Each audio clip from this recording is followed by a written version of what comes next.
Welcome to another episode of the Dynamic Thriving Podcast. I am your host, Mary Ann Pack, spiritual guide into all things life transformational.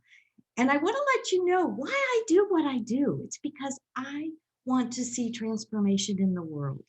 We are coming into a new era of the new spirit coming into the world to transform lives and to create a better world. So I want to leave a legacy of leaving this world in a better place than I found it. And I want you to come along. And that's why I interview all these beautiful coaches and light workers and intuitives and service providers, because I want to see and promote that transformation in all of us. So today I have a guest, Chris Vasiliadis. I always have trouble with her name, Vasiliadis. So welcome, Chris. I'm so happy you're here with me. I'm thrilled to be here today, Mary Ann, and totally okay with the last name. I married into it. It took me a while to get it too, so I get it. I love it. I love it. And we met through Ladies Power Lunch. And of course, this podcast is in collaboration with Ladies Power Lunch, the Facebook group. And we have one rule, and it is to intentionally support each other, to increase our impact and our income as business owners, as entrepreneurs, as employees, as business owners, as professional people. So we love supporting one another. And if you are looking, ladies, for a group to be in, Ladies Power Lunch, you can find it on Facebook under groups, or you can visit their website, ladiespowerlunch.com. So let's jump right in, Chris. Your website is PriorityWellness.com, and you are a speaker, author, and Burnout Buster. So we're going to find out what that is in just a minute. But who is Chris, and what good do you bring into the world? There are many facets to Chris. I like to call myself having a portfolio career. I've had several different careers, but the common thread, Mary Ann, has been my mission, which is to inspire people to honor their humanness and their well-being as they fully engage in their life. And that has shown up in a bunch of different ways for me. When I first started my work, I worked in the tech industry. My bachelor's is in computer science. I evolved into training and development after I got my master's in education. And then my last corporate job was in performance improvement. And that, believe it or not, carries through to my work today as a burnout buster, which we'll get into in a little more detail. Wonderful. My goodness, you have a long resume. That's wonderful. So tell us about a burnout buster. What is that? So in my work, I specialize in working with professional women who find themselves overbusy, overstressed, overwhelmed, and feel like the way that they are running their lives is not sustainable. Yes. But they don't know how to turn things around. So basically, I help them recalibrate so they elevate their focus, their vitality with what I call systems of sanity, so they can run their days without running themselves into the ground. Mary Ann, it pulls at my heartstrings when I see women killing themselves over how they're running their lives. And because they feel that's the definition of success. And it doesn't have to be that way. There are many definitions of success, and we get to define what that looks like for ourselves. Absolutely. And put that into place. Yes. I love my mentor, Abraham-Hicks, defines success as the amount of joy you're experiencing. Because if you're at the level of joy in your life and there's ease and flow, all the other stuff that you want to do and that you're passionate about will fall into place. So if we can maintain a level of joy, we've reached success, because everything else will fall into place. And I love that you're addressing that burnout prevention. And that's our topic today, is burnout prevention. So what problem do you help your clients solve? What is the transformation that they would receive if they coached with you? Yeah, so the specifics look different, but it's basically getting people from a place of, I feel exhausted more often than I would like. I feel ineffective more often than I would like, and almost seeing no way out. They really just have no idea what to do. And in collaborating together, we come up with the right combination of things that works for them. There are certain pillars that I find work well for people, but how that's implemented and what that looks like when you put it into action is different for everybody. So there's a lot of experimentation that goes on in figuring out what's going to work.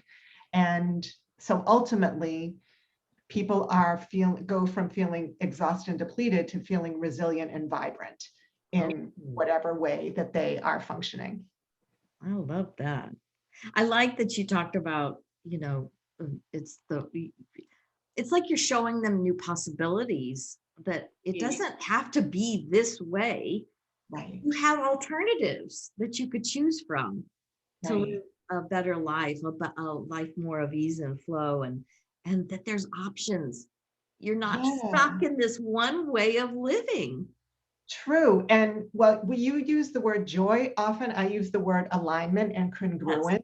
It's being in alignment with you. You say certain things are important to you, but now your actions and behaviors are in alignment with that. Yes. A lot of times we feel exhausted because deep down we know we get resentful. This isn't how I want to be functioning, and this isn't really who I want to be. And so, yeah, you get closer to the way that you want that those things match and come into alignment. Yeah, that congruency. Yeah, I really like that.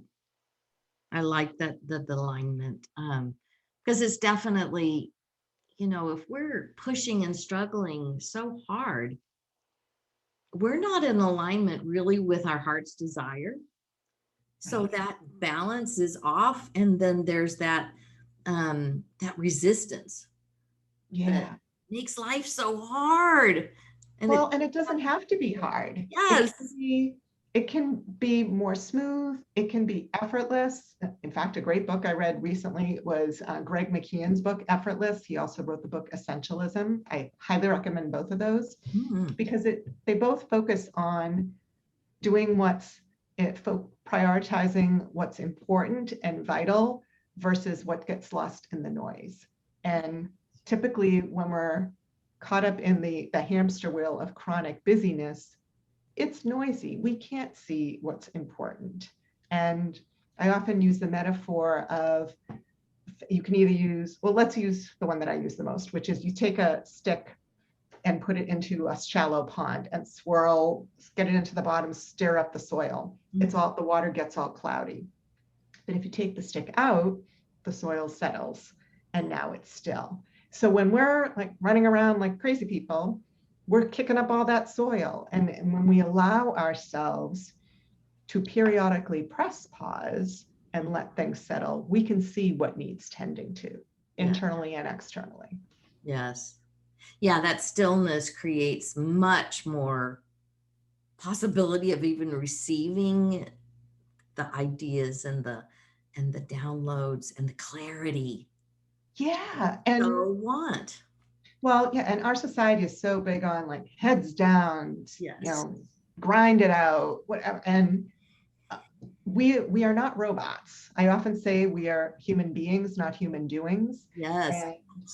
But to enable us to do that and function at our best, and for our brain to function at our best, we must give ourselves periodic breaks during the day. So that's not waiting for the weekend to take a break or waiting for your next vacation to take a break. Ways to weave a minute here, 5 minutes here, 10 minutes here during the day where you just sit and be. You don't try to squish another thing in, but to give yourself that inner balance and grounding. I often prioritize inner balance over work-life balance. Not a fan of work-life balance for a bunch of reasons, but that term, because if we are in a state of frenzy, if we try to create balance from that perspective, we're just going to create more frenzy. It's garbage in, garbage out. So when we're in a state of that inner balance where we can settle, as you said, we can tie into our intuition, our download.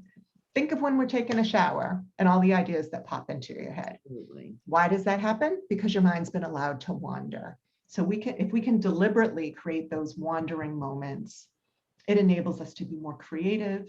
It enables us to take wise action. So I could go on about that forever, but Yes.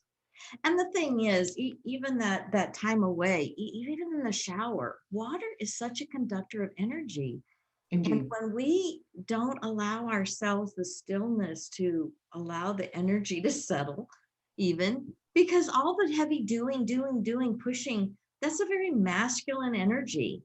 Yeah. And if our feminine masculine is out of balance, that will throw us off because we're not acknowledging the soft energy of the nurturing feminine and the inner working feminine and the stillness feminine.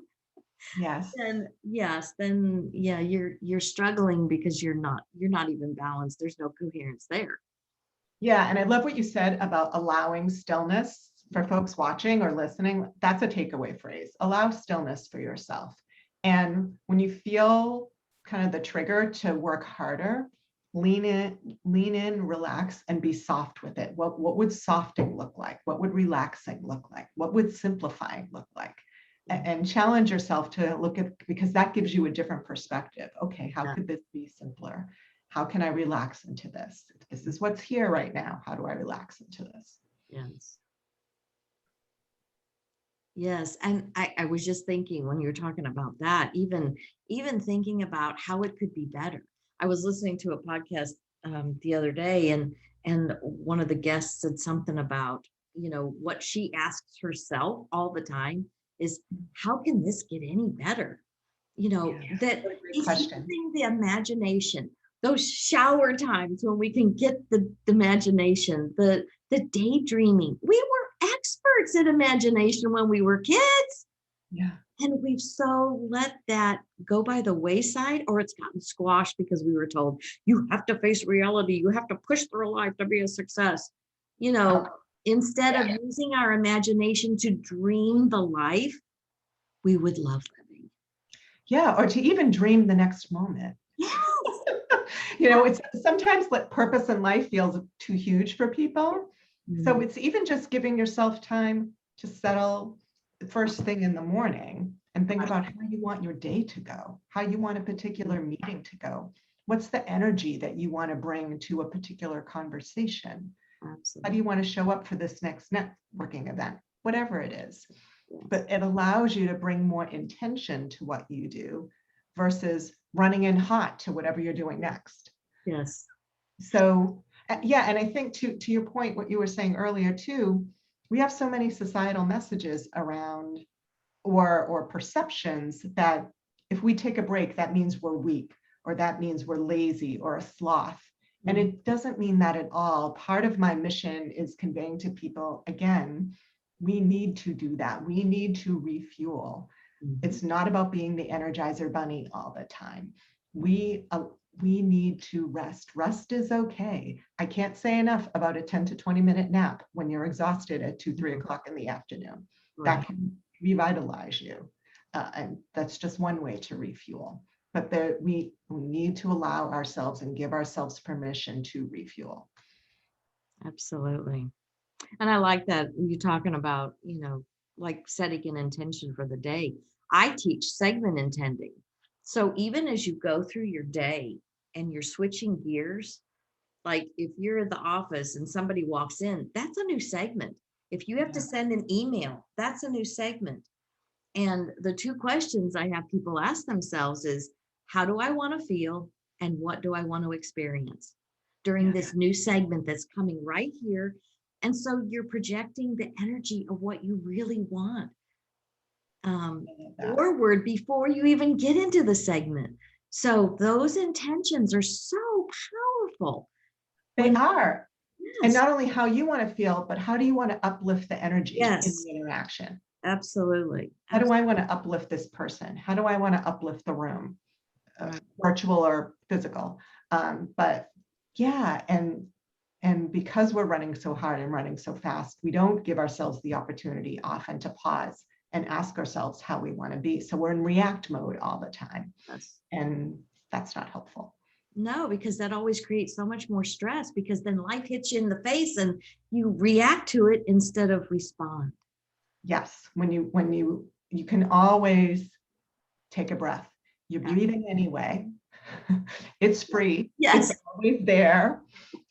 So yeah, take a deliberate in and out breath before you send that email, before you send that text. Absolutely. You know, I like take yourself off if you need to. If you had a tough conversation, think about what ducks do when they get out of the water, how they shake all the water off. You know, shake yourself off. And I literally mean that, whether that's like doing some squats or jumping up and down, or, you know, going for a walk or run outside. Shake off, do what you need to do to release, so you can bring the energy that you want to bring to the next, whatever is next. Yes. Yes. Yes. Because, you know, I've heard so many times about, you know, energy getting stuck in our bodies in places, you know, just shaking your hands off, Yeah.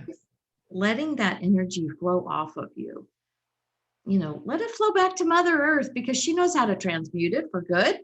So, you know, just release it and let it go so you can get out of that stress. And Yeah, and move away from your workspace if you can. yes. I'm a huge proponent of taking a break every 60 to 90 minutes. Mm. And again, that might be a minute where you step away and stretch, look out the window, ideally get outside and look out at the horizon, or look up at the sky, the expansiveness. And then, you know, come back to your workspace, where for those of us who work at the computer all day, we can feel chained to our desks, and that's not good for our bodies, our brains, what have you, our eyesight. So yeah, give yourself if you don't often give yourself a break, that would be one of the first steps I would recommend, is people to, you know, set your phone 60 to 90 minutes. Yes. And try it and see what your energy is like 21, 30 days later, and set it up as a challenge for yourself. I like that. I like using the timer on your phone kind of thing, the alarm on your phone, just so you pay attention, because sometimes until you're in the habit of doing it, you're going to run through your day and you're 3 hours later and you haven't stepped away from your desk. Right. Or even taking a deep breath, you know. So yeah, breathing techniques and because we breathe so shallow, you know. We do. Well, and when we're lungs all the way down, we just breathe so shallow most of the time, if you notice breathing. And when we're stressed, we hold our breath. Oh, absolutely. So you know, and think about when you're stressed, how that shows up. That shows up differently in your body for different people. Sometimes people get a headache, sometimes your heart's pounding, sometimes you get a stomach ache, you get tense. And like you said earlier, that all ultimately needs to get released. Otherwise, we're storing it up, and it's kind of like the beach ball that you try to submerge under the water in the ocean or a pool. Once you let it go, it explodes. And it's the same thing with our emotions. Yes, absolutely. So what makes your approach unique? Because everybody has their own method or their own way that they serve their clients. So what might be very Chris-like?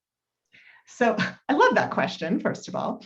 And so my work is informed by a few things. How I ended up here was somewhat indirectly. 3 years, I've had my practice since 2008. 3 years before I started my practice, I was diagnosed with multiple sclerosis, and that caused a whole bunch of lifestyle changes for me, so much so that health and wellness became much more important to me, and I wanted to help other people create their ideal state of health and wellness. Right. So I made the decision to become trained and certified as a health coach. At the time, I mentioned I had a portfolio career at the beginning. At the time, I had two things I was doing. I was a marketing consultant, and believe it or not, I was a professional makeup artist too. And in fact, my first MS symptoms came upon me when I was doing an event at our local Saks Fifth Avenue, where I was working at the time as a freelance artist. My knees started going numb. My legs started going numb from my knees down. And that was the first of several subsequent quote unquote attacks. So my life experience, having been someone who has a chronic illness. I've now, as we record this, I've been 14 years relapse free, and there are things I've done to make that happen. So that informs my work. I mentioned earlier how my last corporate role, I was the director of performance improvement in the last corporate job I have. I have a passion for human performance improvement, so that gets woven into what I do. I'm just, I don't know, so intrigued by what helps people perform at their best. So now in my work, I use people's health and wellness as a tool to figure out how to help fuel themselves to perform at their best. I'm also a huge proponent of managing your energy over managing your time. And by managing your energy, that's physical, mental, emotional, and or spiritual. Because I find that when you manage your energy effectively, it's like time magically expands. Yes. And then finally, I consider my superpower as being able to be present, and present, mindful, use whichever term you would like, and using this moment in the best way possible, without judgment, and just simply being an observer of how to best use this moment. So in summary, it's my life experience with a chronic illness, my passion for helping people perform at their best, mixed with energy management and the superpower of being present. Yes. That's Chris-like. That's Chris-like. Very good. Because my next question was going to be, our mess is our message. And, you know, that usually indicates why we do what we do. And so you kind of led into that. Do you have anything else you want to tell us about how your mess turned into your message, or did that pretty much summarize everything? Yeah, so it didn't happen right away. I had my diagnosis at the end of 2005, and I opened up the doors of Priority Wellness in the fall of 2008. So it wasn't like I got diagnosed with MS and I said, okay, now I'm going to be a health coach. Right. I kept doing There had to be some healing going on there. Yeah. So I found, but it's funny though, oftentimes people ask me, well, how was it like for you emotionally? And it's funny, I was very matter of fact when I got my diagnosis. I can remember walking into my primary care physician's office about a month after my diagnosis and saying, okay, I have this diagnosis. It's my intention to live a fully active, healthy life. What should I be doing? And she lined me up with all kinds of tests. So the following year, it was like the year of the lab rat for me. I had multiple tests. We learned what I was deficient in. We learned I wasn't good with gluten. I learned ways to manage my stress. So that quote unquote mess, if you will, was, I learned that, okay, there's not a silver bullet for me or for anyone else. Yeah. There's typically a combination of things that's required to have your ideal well-being and to be at your best. And so that, I guess that would answer your question in terms of it's converted into my message to the extent that it sounds cliche, but our wellness and our well-being is priceless. And we have the opportunity to influence it.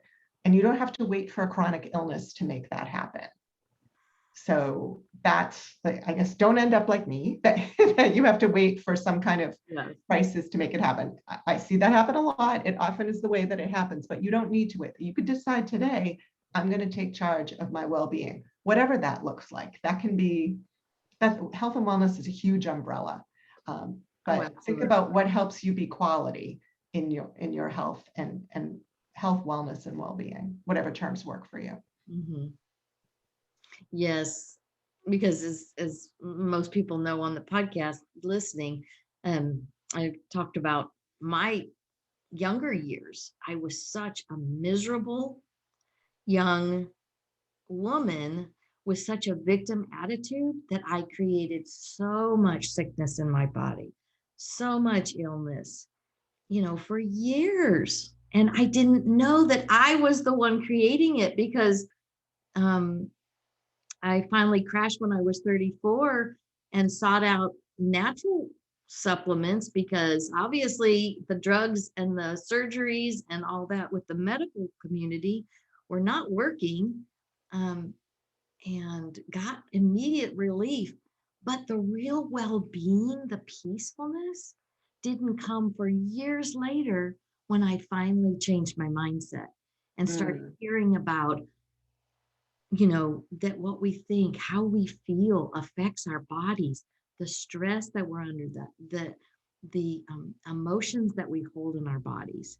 I mean, I created a tonsillectomy when I was a teenager, but yet years later, I created two different kinds of thyroid disease because Wow. I couldn't speak up for myself. I couldn't speak my truth. I was so suppressed in that area because of my background and, not being allowed to speak up for myself. So when I started learning about metaphysics and how my thoughts and emotions affect my physical body, I could just go down the line. This emotion, these kinds of thoughts created this disease. And I could exactly line them out of how I got them because I don't have them now. Right. And we don't need to feel, if people who are listening want to go through that sort of exercise and reflection, it's not to be punitive about it and feel bad that, oh my gosh, I caused this for myself. Yeah. It's more to see, just as you have the quote unquote power to make that happen, you also have the power to turn it around. Absolutely. And elevate where you're at. Now, I'm never going to say, you can quote unquote cure or heal yourself. I don't consider myself cured or healed from MS. MS is in my body and I have it. However, I choose not to be defined by it, just like I have hazel eyes, but hazel eyes aren't all of who I am. Right, exactly. This is a piece that's part of me, but it certainly does not define me as a human being and the wholeness of me. So remember your wholeness and remember that words have power. The words you say about yourself out loud, even if they're self-deprecating, and the words that you say to yourself internally, your thoughts are not you. Your emotions are not you. No. And you have control over what you choose to take in and chew on and the thoughts that you choose to follow. Yeah. And you can just choose to, I'm not going to pay attention to whatever thought. You can even name it if you want to. Right. Pick a name. Okay, Sarah, I'm not going to pay attention. Thanks for chiming in, but I'm not going to pay attention to you. Just like people in your life might give you advice. Thanks. I'll take on, I'll consider it, or I'll move on, or however you want to phrase that. Absolutely. Be the observer of our thoughts. Indeed. Rather than thinking that those are who we are. It's not who we are. We're the observer of those and we have control over those. And we can choose to think differently. And just like you were talking about, you giving people the opportunity to choose new possibilities. Right. Coherence over, chaos. So, and clarity over confusion. You have that choice. We have that choice. So I love that. I love that. So how can people find you? Where can people find you?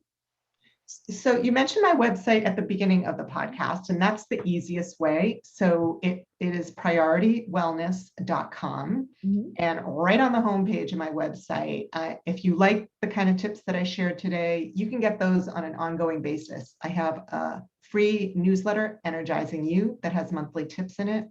And for subscribing to that, as you'll see on the homepage of my website, I also give you a free report as a thank you. It's called 9 Mistakes That Prevent People from Burnout Proofing Their Lives. Oh, nice. I love that. So all of these links, the link for her website and the information about her PDF and her newsletter will be in the show notes.